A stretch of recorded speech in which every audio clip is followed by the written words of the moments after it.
hello there everybody and welcome to another video and welcome to another review video. And I would have reviewed the third episode of Alien Earth yesterday, but I finished watching it late at night and then I had to go to work in the morning.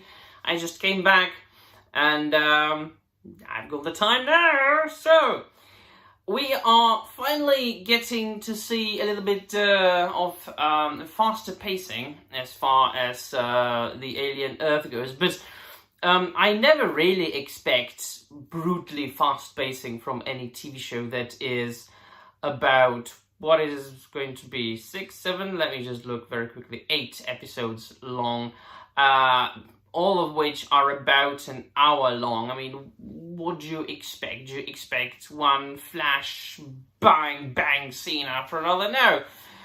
You need to slow down from time to time, you need to have some exposition, you need to have some character development, so on and so forth. And the positives of a TV show provide you with more time for these things than a blockbuster movie, where you have to cram all those things into 2 hours, 2.5 hours, an hour and a half in the case of, for example, things like The Lord of the Rings or Avatar, even 4 hours. And we are once again venturing into that which I consider to be one of the more interesting things about the TV show, where they focus on the future as far as the future of mankind goes, and in what ways can it go. Like, I have it here, as far as humans / artificial life, bodies, intelligence. So, I mean, there are 3 separate destinies as stated in the TV show. They can either go the way of the cybernetically enhanced humans, the cyborgs, or the artificially intelligent beings, the synths, or synthetic beings with downloaded human consciousness, the hybrids, which of course we are focusing on the group of the Lost Boys, the kids, the children, the 11-year-olds whose minds have been transferred into the bodies, like grown-up bodies, synthetic bodies. And once again, I have to applaud the acting skills of some of the actors who were able to really act like little children. And it's not even that simple, it's not even that simplistic, because as it was stated at the beginning of the first episode-ish, somewhere like that, they weren't able to replicate true emotions 100%, one-to-one, and so they had to do them a little bit artificially. So they had to artificially implement certain hormones into the bodies and the brains, so that their emotions are at least a little bit similar to those of ordinary, normal humans.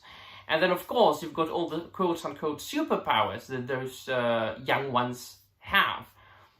They basically do have superpowers. They can jump very high, they can jump from heights, they have super strength, and they can run very fast.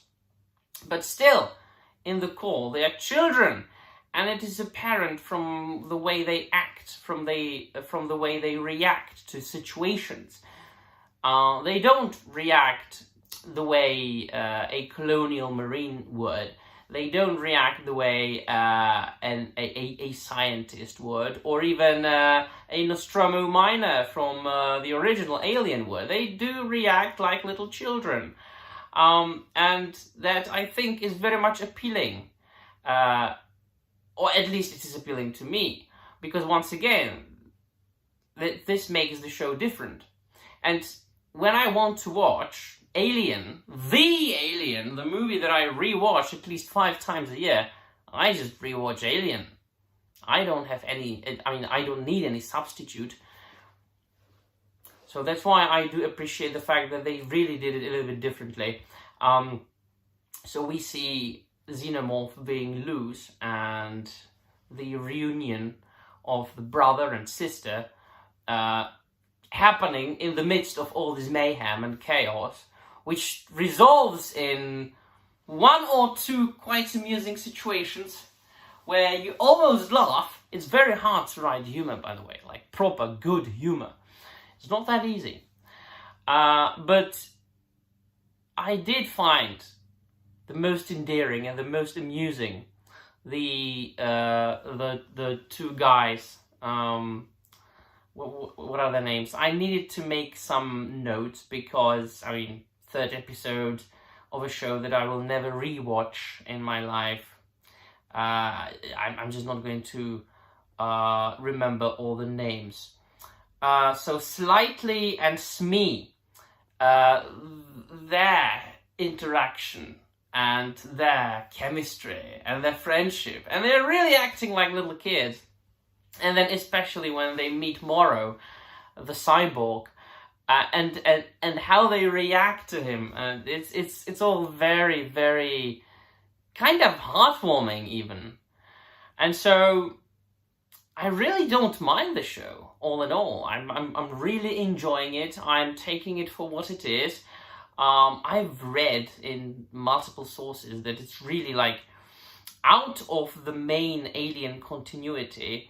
Now, I have had some comments who said that it was in continuity, but I mean, websites cite that it's out of continuity, and if you type it into Google, it says that it's out of continuity. The series creates some continuity conundrums, but largely ignoring the events and lore of films like Prometheus and Alien Covenant. I am just considering the TV show to be out of continuity, like altogether, all in all. It says, I mean, AI Overview says, when we are talking about artificial intelligence and cyborgs and synths, why not? Alien Earth is a TV series set in the year 2120, making it a direct prequel to the 1977 film Alien, which takes place in 2122. While it functions as part of the Alien franchise's overall timeline, the series creates some continuity conundrums by largely ignoring the events, yada yada yada. Never mind. I consider it to be out of the continuity. Anyway, I mean, as far as I go, there's Alien, Aliens, and Alien 3, and the other ones I don't really care about. I mean, I don't mind them. They're not bad movies, I just don't care about them. So, to get back to episode 3, the most disturbing scene was when they were in the hotel, or in the, like, hive, the building, and they knocked on the door, and a guy dressed like a Renaissance dressed aristocrat opened, and they had this party, and there was like, what the fuck? The hell? That was disturbing. But strangely, you know, like, good disturbing. 'Cause, I mean, it's horror anyway. yeah, why not? It's one of the things that I'm enjoying right now, especially because of, as I already said, the actors and their chemistry and their interaction and the way they can act like little kids. It's just, I'm enjoying this. I'm enjoying it thoroughly. As far as the Alien goes, I'm very happy that they are using prosthetics where they can. Of course, there are scenes they can't use prosthetics in. The more action, elaborate scenes where it is necessary to use CGI. And then, of course, when you've got the other creatures, like the little ticks and the eye monster, the eye creature. Yeah, I'm enjoying it. Why not? I mean, I'm not thinking about it deeply very much. I mean, it's not a show that's really worth being thought of into depth, is it? It's just a throwaway TV show that you watch and then you don't watch it again. So why would I trouble myself being angry about that? I leave that to people like Nerdrotics and Az. Let them milk the audiences for some more hate. I'm here to enjoy my life. So let me know in the comments down below what you think there will be. Thank you very much for watching, and I'm out of here.